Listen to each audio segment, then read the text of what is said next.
Voter তালিকায় অসঙ্গতি থাকার অভিযোগে অনির্দিষ্টকালের জন্য স্থগিত করা হয়েছে বেগম রোকেয়া বিশ্ববিদ্যালয়ের কেন্দ্রীয় শিক্ষার্থী সংসদ ও হল সংসদ নির্বাচন।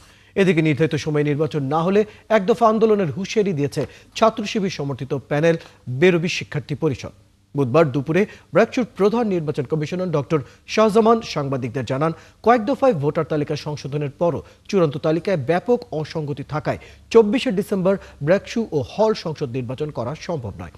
25শে ডিসেম্বর থেকে 10 জানুয়ারি বিশ্ববিদ্যালয়ে শীতকালীন ছুটি থাকায় জানুয়ারির মাঝামাঝি সময়ে নতুন করে তফসিল ঘোষণার মাধ্যমে নির্বাচন অনুষ্ঠিত হবে।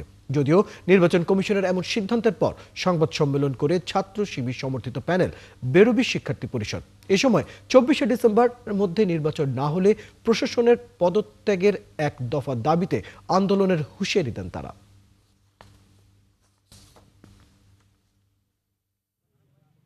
আসলে আমাদের প্রশ্নের জায়গা নির্বাচন কমিশনের কাছে যে তাদের নির্ধারিত তারিখ অনুযায়ী তারা কেন নির্বাচন কমিশন অফিসে অবস্থান করলো না এবং তারা কেন স্পষ্ট একটা বার্তা শিক্ষার্থীদের দিল না। আমাদের দাবিসমূহ বলতে চাই, রোডম্যাপ অনুযায়ী নির্ধারিত তারিখ 24 ডিসেম্বর 2025 তারিখে নির্বাচন দিতে হবে। নির্বাচন কমিশনের কাজ ধারাবাহিকভাবে অগ্রসর করতে হবে। গতকাল মনোনয়ন ফর্ম দাখিলের শেষ দিনে নির্বাচন কমিশনাররা কেন অফিসে আসেননি তার স্পষ্ট কারণ শিক্ষার্থীদের সামনে তুলে ধরতে হবে এবং তারা যদি অন্য কাউকে দোষ চাপাতে চান তাদের বিরুদ্ধে ব্যবস্থা নিতে হবে। আমরা আশা করেছিলাম যে গতকাল পর্যন্ত আমরা ভোটার তালিকাটা পেয়ে যাব এবং পেয়ে গেলে আমরা আমাদের কার্যক্রম চলমান রাখব, কিন্তু দুঃখের বিষয় যে আমরা এখন পর্যন্ত ভোটার তালিকা পাইনি। এখন সেই জন্য আমরা নির্বাচনী কার্যক্রম অঘোষিতভাবেই বন্ধ রেখেছি। কেন আকস্মিকভাবে বেগম রোকেয়া বিশ্ববিদ্যালয়ের নির্বাচন স্থগিত করা হলো সেই ব্যাপারে আরো খোঁজ রাখছেন সহকর্মী শাহ বাইজিদ আহমেদ। সরাসরি যুক্ত হচ্ছেন আমাদের সাথে। বাইজিদ, আকস্মিকভাবে আমরা দেখছি নির্বাচন বন্ধ করা হয়েছে এবং সেটির কারণ মূলত জানতে চাই। মূলত বলা হচ্ছে ভোটার তালিকার অসঙ্গতি, এই বিষয়টি নিয়ে একটু বিস্তারিত জানাবেন এবং একই সাথে ছাত্র সংগঠন নির্বাচনের দাবিতে যে এক দফা ঘোষণা করেছে সে বিষয় নিয়ে সর্বশেষ তথ্য জানাবেন। ফয়সাল, আসলে যে অভিযোগটি করা হচ্ছে যে এই ভোটার তালিকায় অসঙ্গতি, যারা ভোটার তালিকা করেছেন তারাই কিন্তু এই অসঙ্গতিটা তুলেছেন। এর আগেও কিন্তু এক দফা তফসিল পিছিয়ে দেওয়া হয়, পূর্ণ তফসিল হয়।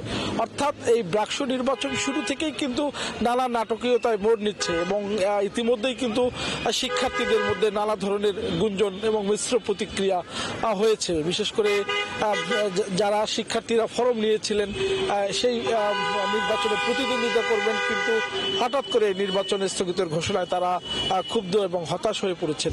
আপনি জানেন যে এই বেগম রোকেয়া ইউনিভার্সিটির যে শিক্ষার্থী আবু সাইদ, শহীদ আবু সাইদ 2 হাত প্রসারিত করে পুরো জাতিকে মুক্তি দিয়ে গেছেন।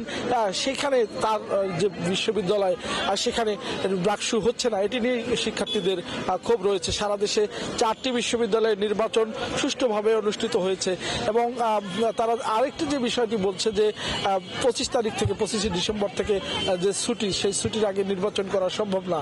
এর আগে কিন্তু মানে 24 তারিখে যে নির্বাচন হওয়ার কথা ছিল সমস্ত প্রতিক্রিয়া এবং সমস্ত প্রস্তুতি সম্পন্ন করেছিল নির্বাচন কমিশন।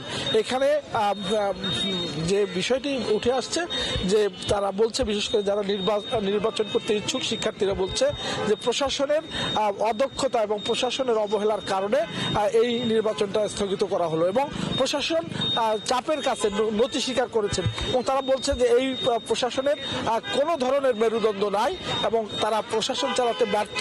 এখন তারা এক দফায় যাবেন এবং সেটি বলছেন। বিশেষ করে শিবির সমর্থিত যে প্যানেল বেরোবি শিক্ষার্থী পরিষদ, তারা কিন্তু সংবাদ সম্মেলন করে সেটি জোরেশোরে ঘোষণা দিয়েছেন যে এখন আর এই বেগম রোকেয়া বিশ্ববিদ্যালয়ের উপাচার্য সহ আরও যারা রয়েছেন বিশেষ করে নির্বাচন কমিশন তাদের আর এই পদে থাকার উপায় নেই এবং তারা বলছেন যে। ধন্যবাদ শাহ বাইজিদ, আপনি খবর রাখতে থাকুন। দর্শক, আমাদের সাথে আমাদের সহকর্মী বাইজিদ যুক্ত ছিলেন, জানাচ্ছিলেন বেগম রোকেয়া বিশ্ববিদ্যালয়ের নির্বাচন স্থগিত করার যে প্রসঙ্গ সেটি নিয়ে সর্বশেষ তথ্য আমরা জানছিলাম।